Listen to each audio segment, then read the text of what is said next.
Hello, hello. Good morning, good afternoon, good evening, wherever you are. This is Tiffany Parr, your host of Girl Powerhouse, where we celebrate those women that are stepping out in their power and purpose. Those women that are really just showing up and showing out in the world. So I'm going to go ahead and bring my special guest on in. Oh my goodness, I am so excited.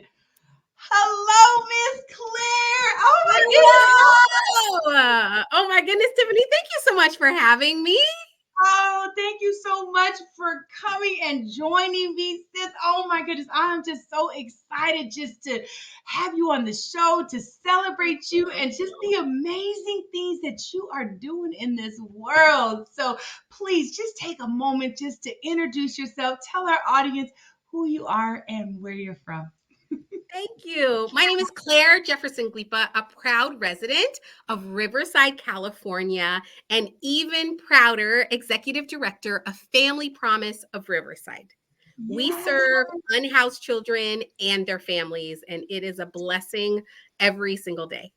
Oh my goodness. Oh my goodness. And I just love what you do. So just tell our audience just kind of what inspired you to step out and go on this just journey with, Family Promise. Well, during the pandemic, I think we all had an opportunity to kind of rethink what is most important. And I had already been working in the nonprofit sector for quite some time. And I really felt called with the social justice renaissance to Mhm. really find that intersectionality of my skill set to build nonprofits and my passion and desire for justice to be served and Mhm. for the least of our community, the marginalized in our community, to be lifted up and supported in a way that they can be seen, uplifted through dignity, care, and love. And so that kind of sweet spot landed me with Family Promise. And I have been so grateful to be able to advocate for this population of our unhoused neighbors ever since. Wow. Oh my goodness. Now, and it's so amazing how, COVID really did change a lot It of things. really did, right? I mean, and so some people kind of went into a box, right? But others stepped out and just said, "Hey, I want to make an impact." I mean, and that's what it sounds like you did, sis. You were like, "No, I'm gonna come out here and Right. I'm gonna go ahead and do this." I mean, and that's so courageous. I mean, and Thank that you. I love that. Oh my gosh, so what's the biggest challenge that you feel you've encountered on this journey? Because I know when we step into our power and purpose Mhm. and we really start like moving and shaking in what we're passionate about, people start looking at us. I mean, it might be family, some Yeah. close friends that have been your friends since, middle school. I mean, right? And it just it could be a little difficult. So what has been your biggest challenge in this journey? I think personally, I think my biggest challenge has been not only to continually be courageous in the way that I lead my organization, but also to believe in the values that I think are really important. And I'll give you an Mm. example. Again, I've worked in the nonprofit sector the majority of my career, and largely I find nonprofit leaders valuing the talent and passion that those professionals bring to this work less than those that utilize their talent, their skill set, and their passion for profit enterprise. And Mm. it's always set poorly in my spirit, right? Like people who are choosing to build their career out of giving to our community and making our community better and finding the gaps where government isn't caring for the population, those Mm.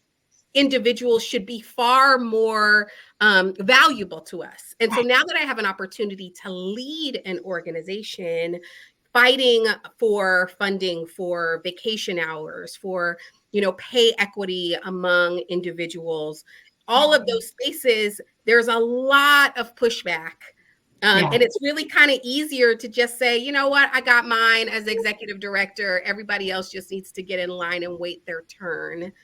And Hmm.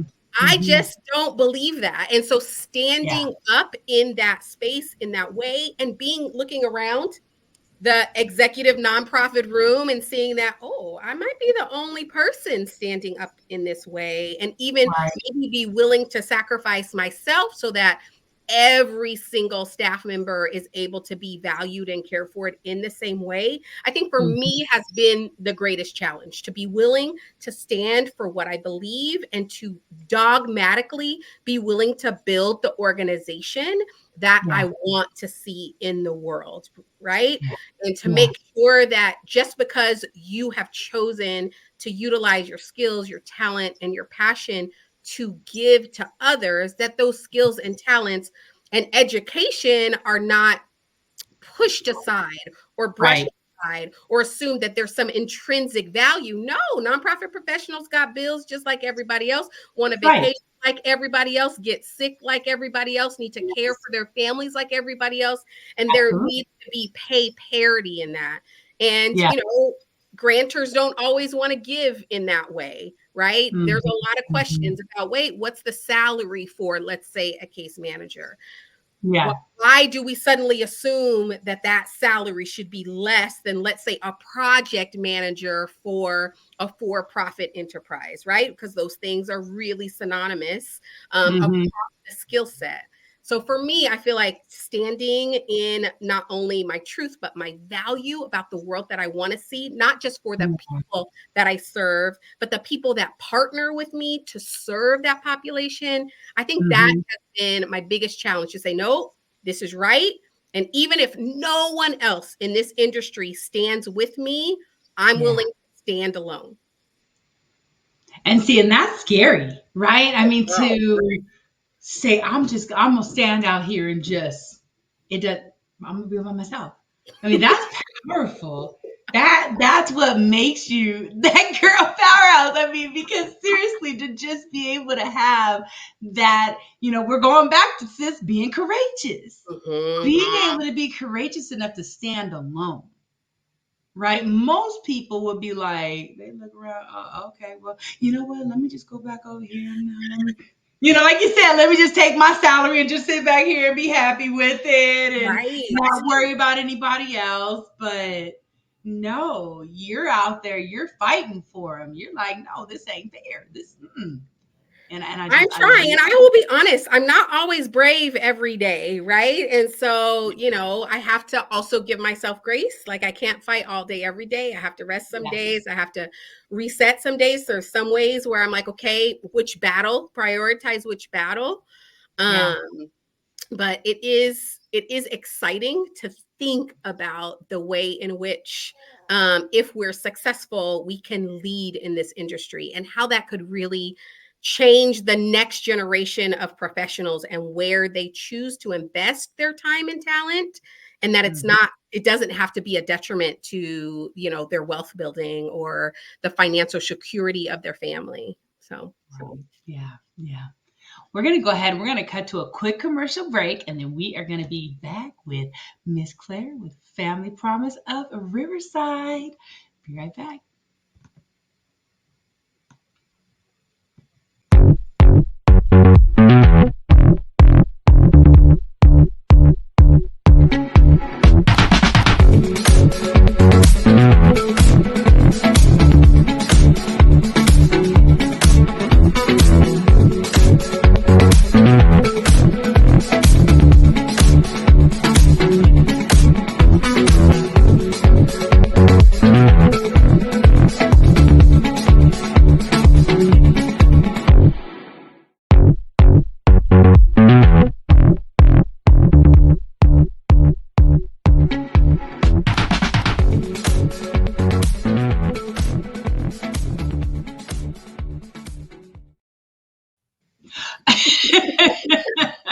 I tell you, every time I see that move on commercial, it has me dancing in my seat.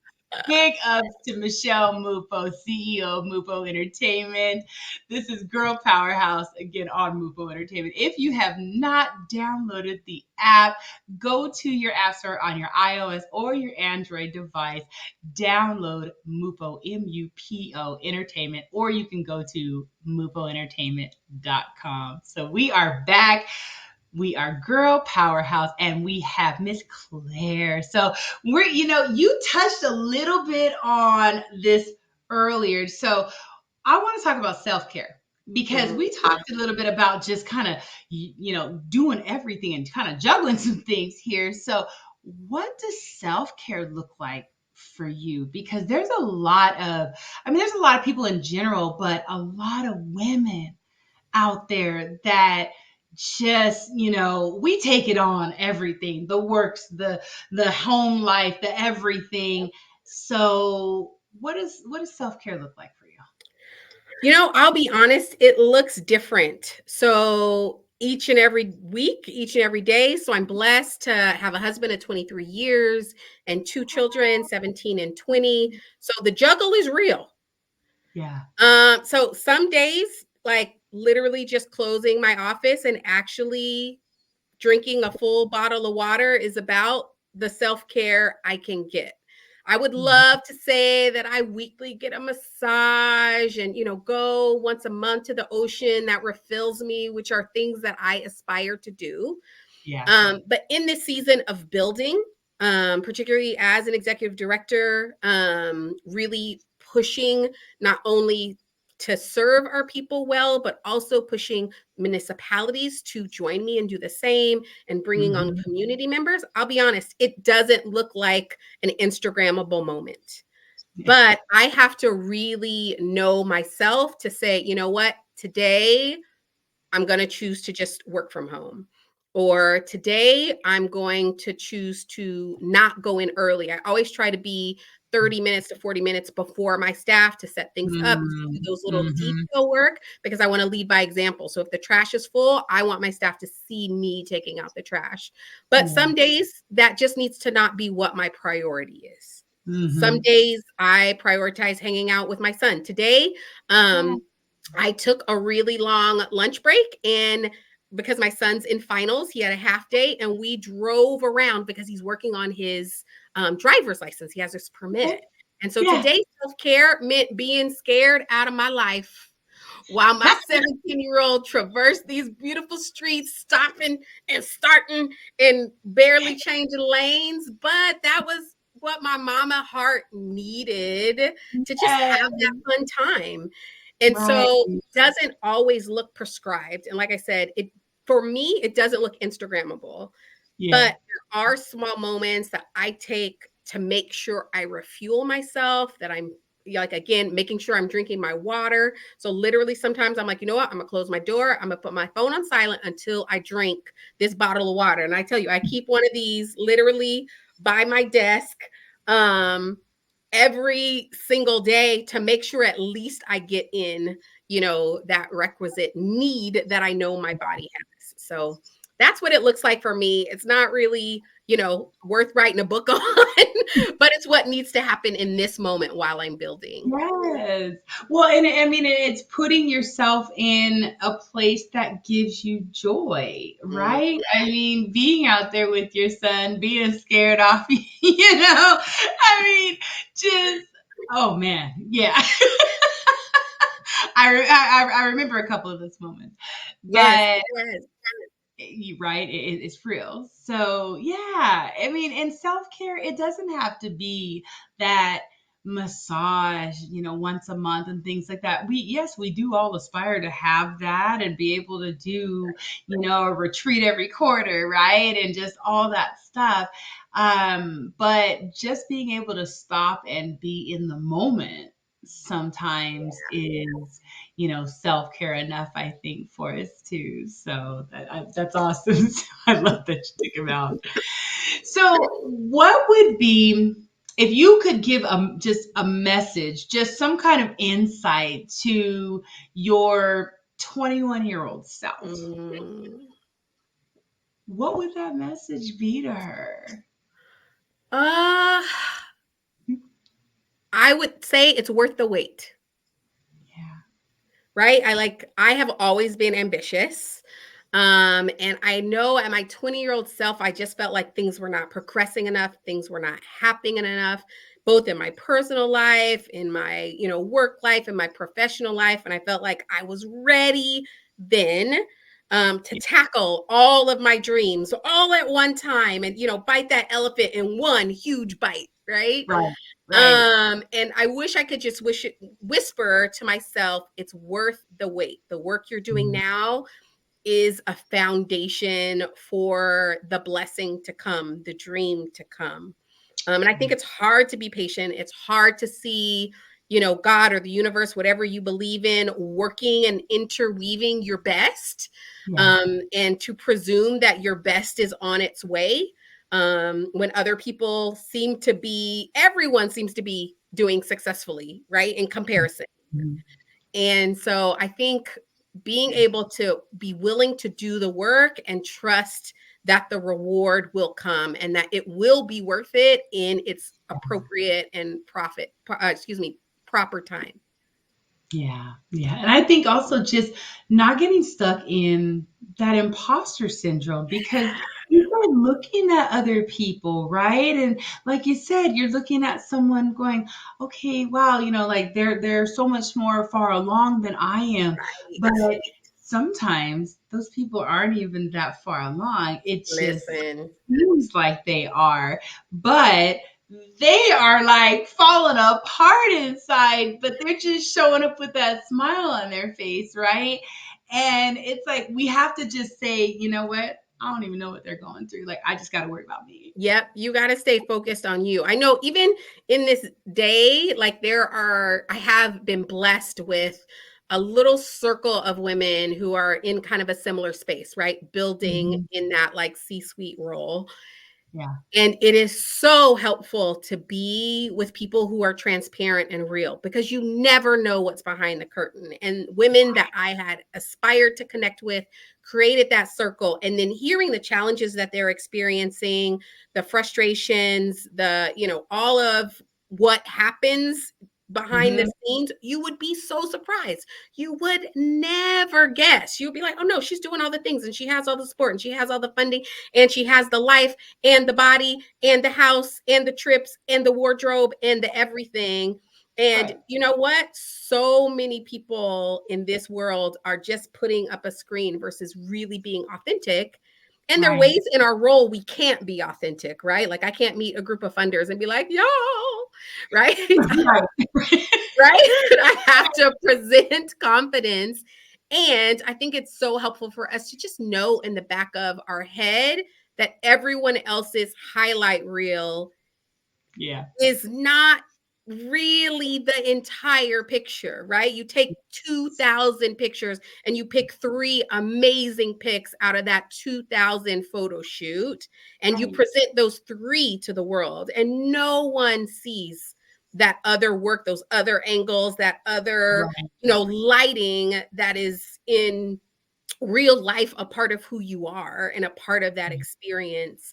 And I would encourage my 21-year-old self to just really build strong quality relationships with Yeah. other women of integrity, Oh, so that you do get to see behind the curtain of some other women, so yeah. you're not alone in not being perfect, Right. and that you can have your best show, right? And your friends can clap you up and you can still go behind the curtain and melt down. Yeah, absolutely. Right. And that, I mean, that foundation is so Mm, vital. Having those women, those like-minded individuals to be able to uplift you and to be able to, for you to be able to be just completely authentic, for you to be able to have that ugly cry. You know what I'm girl, saying? If you need to have that ugly cry and just have the snot running and the eyelash and just all the eye makeup coming down your face, whatever, and that sister still loves you and it's gonna say, you know what, I've been here, sis. right. Well, and then the next day, like cheer you on as if like Yeah. and talk you up. as if you got it Yes. together, right? Like that sister Absolutely. girl that knows you don't have your ish together, but will still speak your name in a room of Yes. opportunity, knowing that Yes. you will meet the occasion despite your mess last night. You know? That's right. That's right. Well, look, we are going to cut to one more quick commercial break, and we will be right back with Miss Claire. Be right back.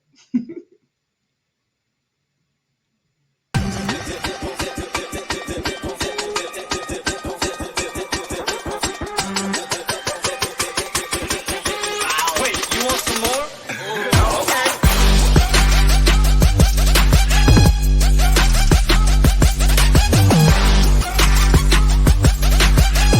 Wait, you want some more? Okay.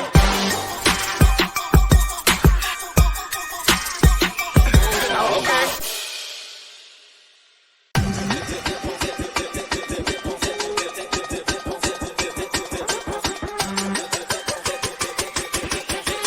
Wait, you want some more?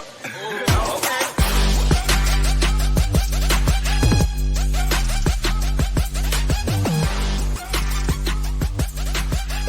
Wait, you want some more? Okay.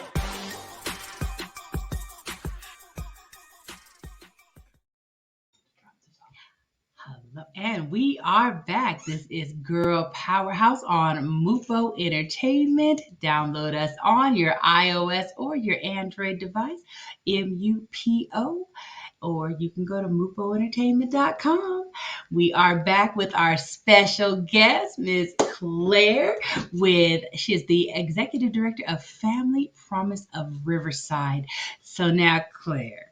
Yes. Before we started today, we had a little friend making a little bit of noise in the background, and you mentioned to me that this little one is part of the program now. So let's talk about that. Let's see him or her. Absolutely. Well, here's my little friend. The baby. This is Little Promise. And our goal at Family Promise of Riverside is to mitigate the trauma that children inherently experience when they lose their home.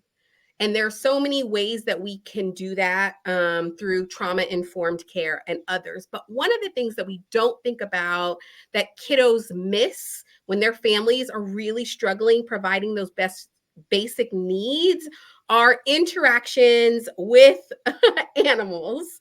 And interactions with animals help so much with our empathy, with our ability to regulate, right? Like if I squeeze this puppy too hard, she is going to yelp like right away. Versus if I squeeze my friend's hand too hard, they might just stay quiet and not say anything or cry and walk Mhm. away. And Yeah. puppies are phenomenal at regulating our central nervous system and even helping our kiddos gain a level of immunity because our puppies, animals walk through the dirt and then come back and we cuddle and it just helps our microbiome. There's so Yeah. many great pieces of research about the power of animals helping in a myriad of ways social, emotional, mental health, but then also with children. And so she is one of our brand new resources for our families as we kind of weave together the puzzle piece of housing for our unhoused neighbors.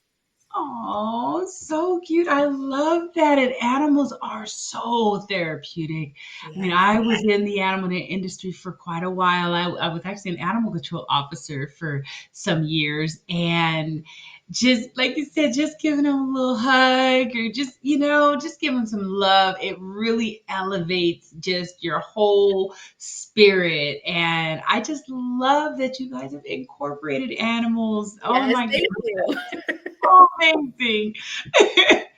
So tell me, Claire. So there's a lot of books out there. I love to read. I mean, Lisa Nichols. I started my whole journey, just my journey in just changing my whole everything with The Secret by Rhonda Byrne. What Yes. is a book that really inspired you to just step into that greatness and just step into your power and purpose. I love to read as well. Like it literally is. My husband will be like, "It is 2 o'clock in the morning. Put the light off, turn the book down, or put the book down and turn the light off." One this year that I read that I was really excited about reading and really felt like fuel to my soul. It's actually featured. I don't know if you can see it up there. By April Ryan. Black Women Will Change the World. Have you read that? I haven't. I'm gonna have Oh, to get it's that. a phenomenal collection of different women's experiences in this age. Obviously, April Ryan has been a correspondent for a considerable amount of years at the White House. Yeah. And, she has a very specific perspective. But what I love is that she speaks specifically about women, particularly women of color, and Mhm. how each of those women are creating a space to make the world better. And Wow. that's just so helpful to hear from others, to learn from others' stories, and to be inspired. Absolutely. Absolutely. I love being inspired. Okay. I get it. I try to get into a room every day to be inspired. Yeah. So, what's a quote or an affirmation that really just resonates with you? I mean, I know, through my journey, I had a lot of different ones out there, but what's one that really resonates with you that just pushed you when you're just kind of, man, I can't. I can't go no more. What is one of the quotes or affirmations that really just pops up in your head? There's a quote that I absolutely love, and I don't know who to attribute it to, but the quote is, "It doesn't get easier, you just get stronger." Mm, And yeah. so for me in this season of really leading at the forefront of an organization, there's so many things that are hard. Like my learning curve literally looks like Everest in every single way. And to know that the goal isn't to have a task that's easy. The goal is to build the acumen, to build the business sense, to Yeah. build knowledge base, so that the task that was challenging 2 months ago is no longer a challenge. And I think you're a personal trainer, you completely understand this in the sense of Totally. exercise, right? Cardiovascular health, Yeah. weightlifting, right? All of those things. The goal isn't to just have an easy workout, right? Right. That doesn't really help anybody if you're just sitting down swinging your arms for 20 minutes, right? The Right. goal is to push your body to the place where you have to build more. And Absolutely. that has been something that really has resonated with me this year and helped me continue to go, and also given me hope to know like this thing might be really kicking my tail at this moment, but if Right. I continue, that will feel like old news in a quarter, Yeah. right? Yes. It's like just keep going. Like Yeah. you said, we're working out. It's like, if you keep going, I started out doing a mile and then 2 miles and 3 miles. And then, I mean, a couple of years down the line, I did a full marathon, 26.2 That's miles. Right. amazing.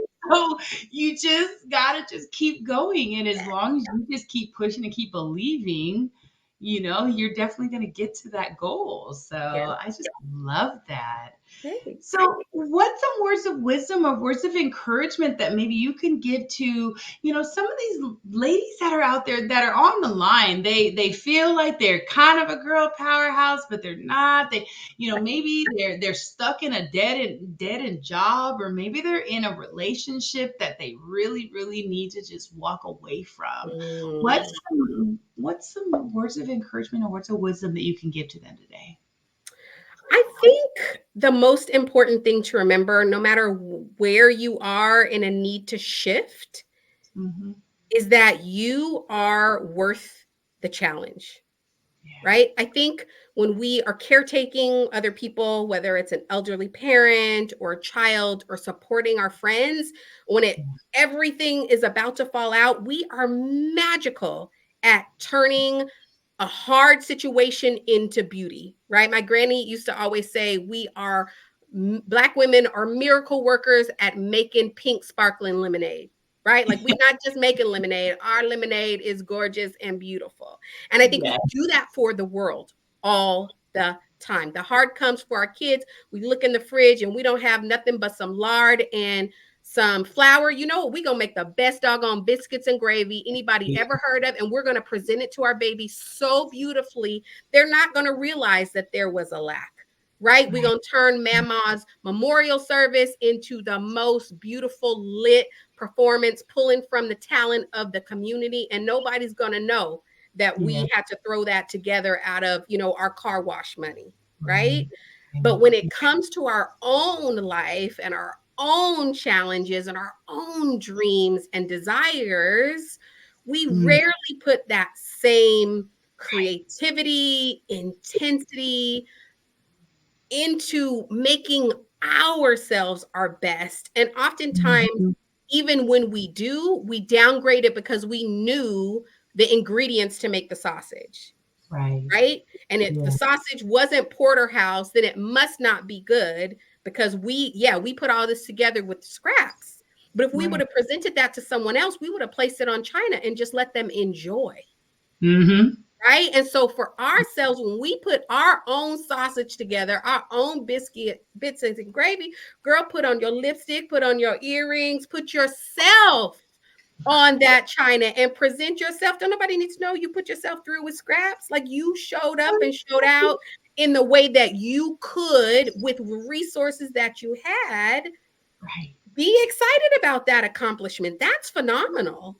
That's That right. you showed up through all of your brokenness. You succeeded through all your challenges. You did those things. Put yourself on that china plate and present it to the world and let them taste and see that it's good. You know what I'm saying? Like, how beautiful. So that's what I would say. I find so often with my friends that we're challenging each other to show up and just show up, to just say thank you. When somebody says, "Oh, girl, that outfit is fine." Oh, girl, this is a thing that I got. We gonna stop that. You're We're right. gonna say thank you, right? Like, Yeah. can we just say thank you? Can we just let the accolade, the compliment Right. wash over us and be grateful for it and move on? Nobody needs to know how the sausage was Just made. say thank you. Right. Exactly. I love that. Oh my goodness. Well, I tell you, when I bring a sister in the room, our time together goes like that. And I just wish I could have y'all just with me all the time. But so I just want to thank you so very much for joining me. I want to thank you for just being a champion in our community Thank and you. really just, again, showing up and showing out in the world, to just help people. You have such that servant heart. And I just commend you for, again, just showing up for yourself, showing up for the others, and just doing amazing work. So thank you so much for joining us today on Girl Powerhouse. I Thank celebrate you, honor you, and I just, oh my goodness. So It's my everyone, pleasure. everyone, thank you so much, everyone, for joining us tonight, today, whatever time it is, wherever you are. Because guess what? We are in 144 countries around the world. Again, if you have not download us on your iOS or your Android device, Mupo Entertainment, or go to mupoentertainment.com. This is Girl Powerhouse, again, celebrating all those women in the world. We love you, and we will see you next time. Take care.